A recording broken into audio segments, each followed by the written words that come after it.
Olá e te doy las bienvenidas.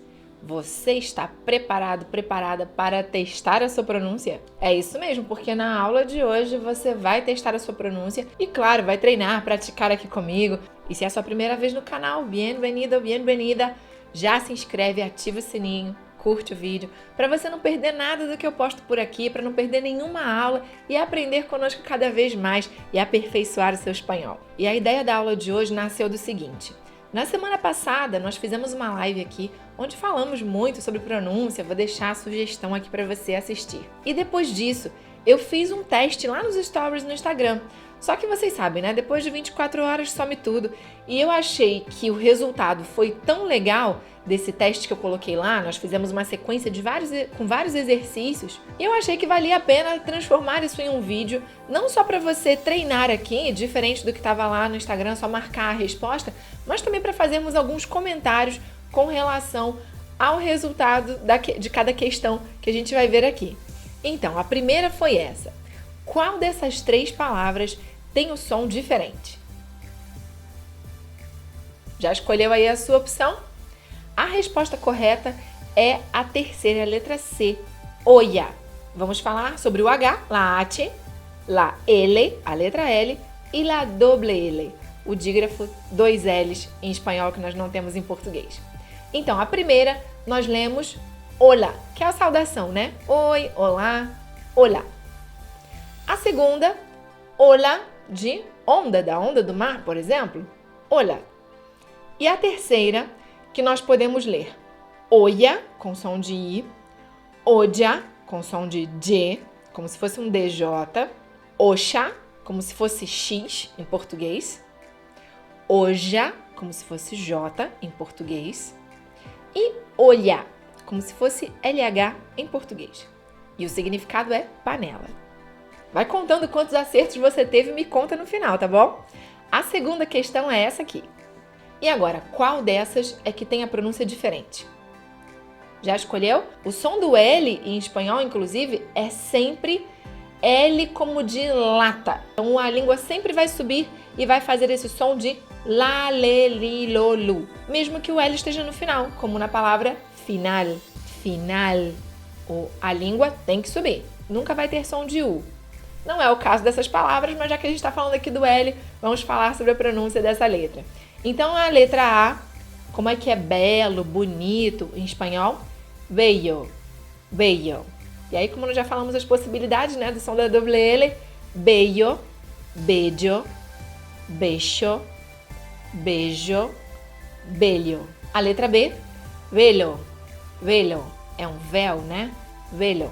E a letra C são esses pelos fininhos que nós temos no corpo, né? Ou no braço, ou o buço. Velho, velho. Igualzinho a letra A, né? O V com som de B. E la doble L. Velho, bello, becho, beijo e bello. Agora você vai me dizer se essa afirmação está certa ou errada. Essas duas palavras têm a mesma pronunciação. ¿Qué te parece? ¿Está correcto ou está equivocado? Está correcto. Se você lê o som da doble L com som de I, maio, você vai ler também o som do mês de maio.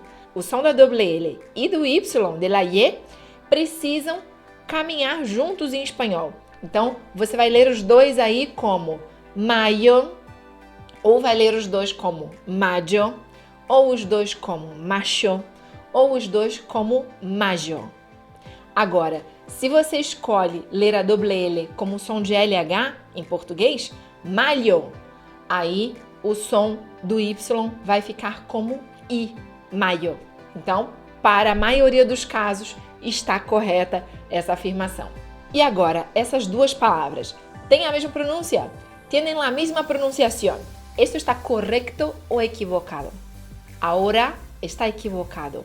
La N e la Ñ são letras distintas e têm sonidos distintos. Isso que parece um N com tio, na verdade, quando a gente olha aí, pensando no que nós temos em português, é um N com tio, certo?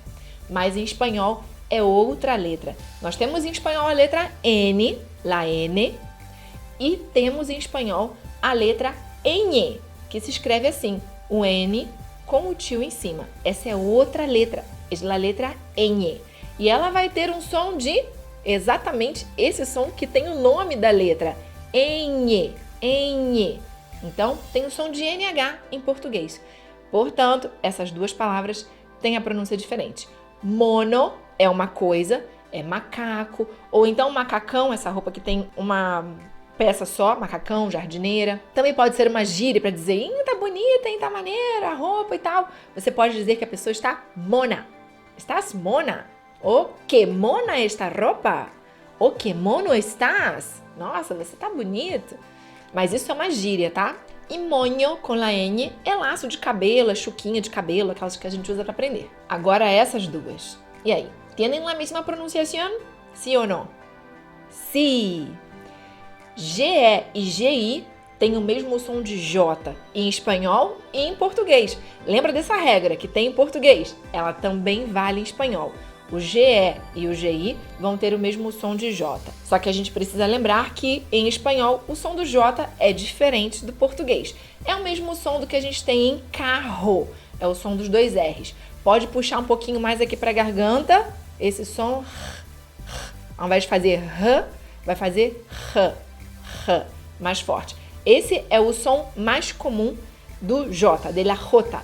I, GE e GI. Então, a gente lê ajito. Se você quiser ler como ajito, tá correto também, tá bom? Eu puxo um pouquinho mais, eu falo ajito. Então, os dois aí seria ajito. Esse ajito com G é do verbo agitar, yo agito. E com o J, ajito, é o diminutivo de ajo, de alho. Aquele tempero maravilhoso que a gente bota na comida, alho. Agora, esses dois. A pergunta é se essas duas palavras pueden tener la misma pronunciación. ¿Esto está correcto o equivocado? ¿Qué te parece? Está correcto. Aí nós estamos falando do som do S e do Z em espanhol. É importante te falar o seguinte, esse som Z que nós temos em português, como quando a gente fala casa, mesa, esse som não existe em espanhol, tá? Então, na primeira palavra, a gente vai ler taça, taça. Com la S, significado taxa, como uma taxa de juros, taxa do banco, sabe? Uma taxa que você precisa pagar, por exemplo, quando você compra passagem aérea, tem uma taxa. E com Z, o que acontece com o som do Z em espanhol? Nos países da América Latina, o som do Z é o mesmo som do S. Então, a gente vai ler taça também, né? Vai ficar igualzinho. Taça com la S de taxa e taça com la Z, com o Z. E qual é o significado? Xícara ou vaso sanitário. Não tem nada a ver os dois objetos, mas enfim. Pelo contexto fica claro se é xícara ou se é vaso sanitário, certo? Não tem muito mistério aí. Só que, na maior parte da região da Espanha, o som do Z é diferente. É o som em que você coloca a língua entre os dentes, como em thing, thing. Então, é esse som, thing. Ou three, né, do inglês. Então, é esse som. Então, na Espanha, eles vão pronunciar taça, taça. Diferente, né? Taça e taça. Agora, na América, para os países da América, a pronúncia é igualzinha. Taça para os dois. Tá contando a sua pontuação aí? Já está aprendendo, tá gostando do vídeo? Então curte, que assim ajuda esse vídeo a chegar a mais estudantes assim como você. E vamos analisar agora essas duas palavras. O que você acha? Tem o mesmo som? Atenção aí do que nós já falamos sobre o som do Y, de la Y, e o som do J, la J. Tienen la misma pronunciación? ¿Sí o no? No. La primera la leemos yuca, yuca, o yuca, chuca, juca. E a segunda, obrigatoriamente, juca, juca. E essas duas, o que você acha? Tienen la misma pronunciación, ¿sí o no? Não, esto está equivocado. O som do R em espanhol é aqui na frente da boca, é o som de re, re. Tem que ser vibrante, tem que ser aqui na frente. Pensa no som que a gente tem de um R só fraquinho entre vogais no português. Caro, arara, rararara. Exagera um pouquinho nesse som. R, r, r, r. é esse som. Repara só onde é que ele se forma, né? É bem aqui na frente da boca. R, R. E o J já vimos que é aqui atrás. É o som dos dois R's em português de carro, ro. E aí eu puxo um pouquinho mais e falo r, r. Então aqui nós temos duas palavras diferentes. Reto, la primera leemos reto. Treina aí comigo. Reto. E la segunda, reto. Reto. Olha só como é diferente. Falar reto e falar reto. Reto, reto. Reto, reto. Foi? Agora me fala quantos pontos você fez no nosso quiz e qual foi a letra que você aperfeiçoou na nossa aula de hoje. Eu vou adorar saber. E te espero na nossa próxima aula. Tchau!